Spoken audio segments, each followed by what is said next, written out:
అందరికీ నమస్తే. నా పేరు శ్రీకాంత్. ఫస్ట్ టైం మీరు మన ఛానల్ చూస్తుంటే సబ్స్క్రైబ్ చేస్తారని మనస్ఫూర్తిగా కోరుకుంటున్నా. ఇక విషయంలోకి వెళ్తే ప్రశ్న రావణ్ జోసఫ్కి దెబ్బ మీద దెబ్బ తగులుతుంది. తాజాగా హైకోర్టులో వాళ్ళు వేసినటువంటి పిటిషన్ని హైకోర్టు కొట్టివేయడంతో పాటు పిటిషన్ వేసినటువంటి ప్రశ్న తరపున పిటిషన్ వేసినటువంటి జాడా శ్రావణ్ని హైకోర్టు చివాట్లు పెట్టింది. హైకోర్టు చేతుల్లో చివాట్లు తింటాం, పిటిషన్ డిస్మిస్ చేయకుండా విత్డ్రా చేసుకుంటానని రిక్వెస్ట్ చేసి అడుక్కోవటం అనేది జాడా శ్రావణ్కి బాగా అలవాటు అయిపోయింది. ఈయన మీడియా ముందుకు వస్తే నేను ప్రతి నెల 60 నుంచి 70 లక్షల వరకు కేసుల మీద సంపాదించాను, నేను కోర్టుల్లో కేసులు అలా వాదిస్తానని చెప్తాడు. కానీ ఈ మధ్య చూస్తే పాపం మనోడు జాడా శ్రావణ్ చెప్పిన దానికి అక్కడ న్యాయస్థానం జరుగుతున్న దానికి అసలు పొంతనే లేదు. అంటే మనకి వెనకట ఒక సామెత చెప్పేవాడు, పిట్టల దొర అని ఒకటి వెనకట ఒకడు వచ్చేవాడు, తుపాకీ పట్టుకొని వచ్చేవాడు. వాడు మాటలు మామూలుగా చెప్పేవాడు కాదు. సో జాడా శ్రావణ్ కూడా అదే పరిస్థితి. అసలు ఏంటి విషయం అని అంటే, జాడా శ్రావణ్ని పిఠాపురం పోలీసులు అరెస్ట్ చేసి తీసుకెళ్ళిన తర్వాత అక్కడ కోర్టులో పొందపరిచిన తర్వాత మళ్ళీ సర్పవరం పోలీస్ స్టేషన్లో అతన్ని అరెస్ట్ చేయటం, అక్కడ కూడా అతన్ని కోర్టు బెయిల్ మంజూరు చేసిన తర్వాత ఇలా వరుసగా వచ్చిన తర్వాత గన్నవరం పోలీస్ స్టేషన్లో పోలీసులు అరెస్ట్ చేసి ఎఫ్ఐఆర్ నమోదు చేస్తే దీని మీద మనోడు పెద్ద పోటుగాడు హెబియస్ కార్పస్, అంటే ఆల్రెడీ వీడు ఎక్కడున్నాడో తెలిసినా కూడా న్యాయస్థానం ముందు పొందపరచాలి అని చెప్పేసి మనోడు ఒక తప్పుడు పిటిషన్ని హైకోర్టులో దాఖలు చేశాడు. ఏంటి అది? Habeas corpus writ. మామూలుగా హెబియస్ కార్పస్ రిట్ ఎప్పుడు ఇస్తాడయ్యా?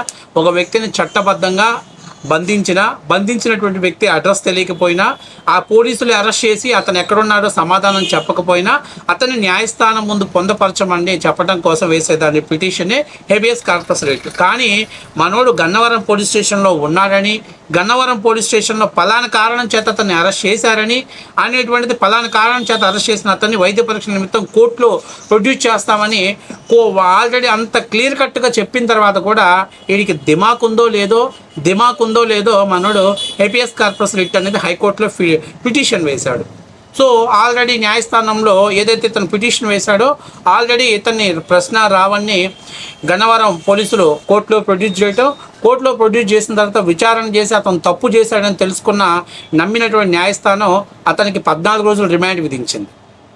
సో అతను రిమాండ్కి విధించి జైలుకి వెళ్ళిపోయాడు. అంటే పలానా ప్రశ్న రావణ్ అనేటువంటి వ్యక్తి నెల్లూరు జైల్లో కారాగారంలో శిక్ష అనుభవిస్తున్నాడు, 14 రోజుల రిమాండ్లో ఉన్నాడు అనేటువంటిది క్లియర్ కట్ బయట ప్రపంచం మొత్తానికి తెలిసింది.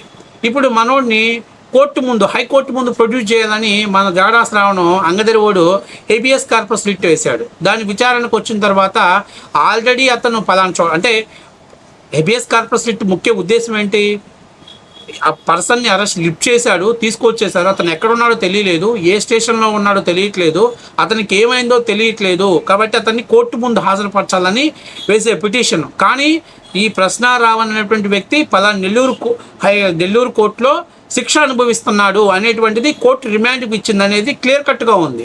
మరి అలాంటప్పుడు హెబియస్ కార్పస్ రిట్ పిటిషన్ ఎలా వేస్తాడు? అందుకని హైకోర్టు ఏం చేసిందంటే, ఆల్రెడీ పర్సన్ నెల్లూరు కర్మాగారంలో శిక్ష అనుభవిస్తున్నాడు కాబట్టి రిమాండ్ మీద ఉన్నటువంటి వ్యక్తులు, రిమాండ్లో ఏమన్నా మీకు తప్పులు జరిగాయి లేకపోతే అవకతవకలు జరిగాయంటే దాని మీదకి మీరు అడగండి, మేము దాని మీద విచారణ చేస్తాం.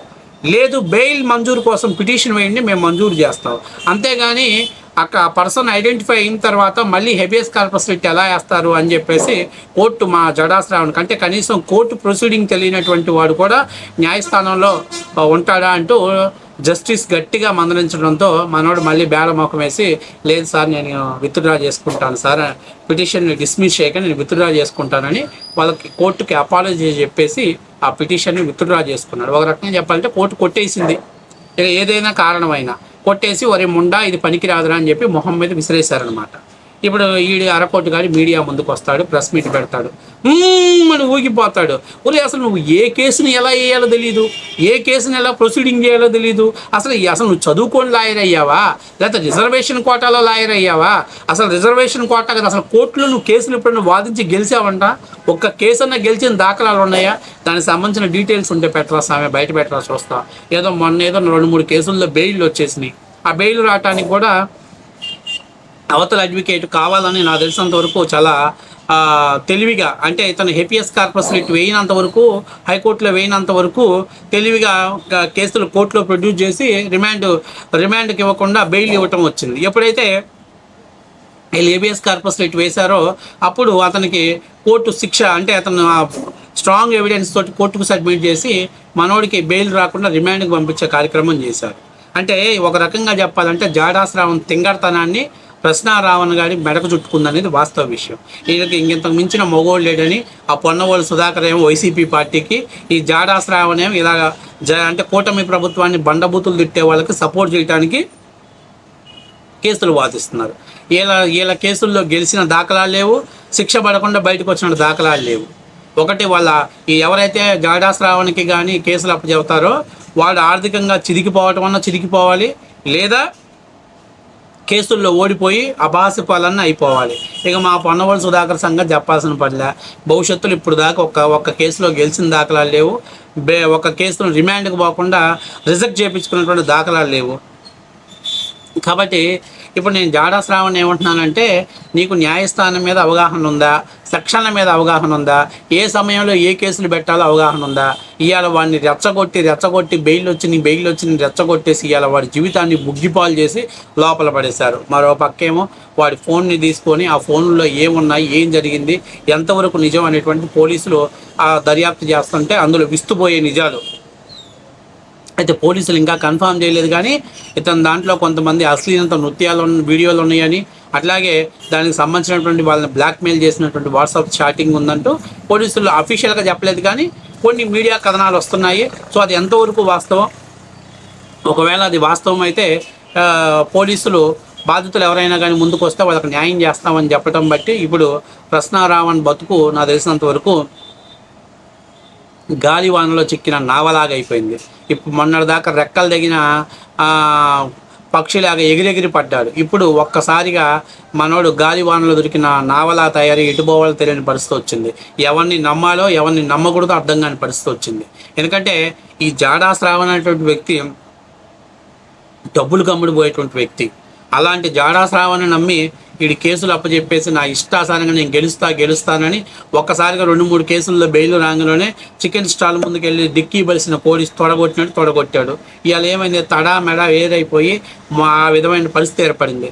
కాబట్టి ఇప్పుడు రావణ్కి హైకోర్టు నుంచి ఇప్పుడు పిటిషన్ ఆల్రెడీ రిమాండ్లోకి వెళ్ళిపోయాడు. కాబట్టి అతను బెయిల్కి పొందే ఛాన్సెస్ లేదు, బెయిల్ నుంచి బయటకు వచ్చే ఛాన్సెస్ లేదు. ఇప్పుడు మనోడు పిటిషన్ వేసి బెయిల్ కంటే కూడా మనోడికి ఉన్నటువంటి ఏకైక లక్షణం ఏంటంటే పోలీసులు నమోదు చేసినటువంటి యూఏపీఏ అంటే ఊపా చట్టాన్ని దానికి క్రాష్ పెట్టడం తప్ప నుంచి ఇంకొక మార్గం లేదు.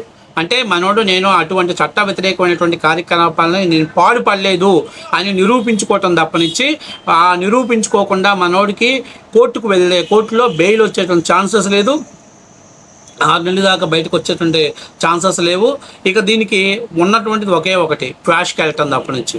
మరి క్రాష్కి వెళ్ళాలంటే ఈ జడాశ్రావణ్, పొన్నవోలు సుధాకర్ లాంటి ఈ పోరంబోకు లాయర్ని, చెట్టు కింద లాయర్ని, లేకపోతే ఈ పిట్టల దొరగాని కానీ పెట్టుకుంటే మనోడు ఖచ్చితంగా ఆ క్రాష్ సంగతి దేవుడు ఎరుగు. కానీ మళ్ళీ అదనపు సెక్షన్ల కింద కేసులు నమోదయ్యి ఒకవేళ ఆ యొక్క కేసుని ఎక్స్టెన్షన్ అయ్యేటువంటి ప్రమాదం ఎక్కువగా ఉంటుంది.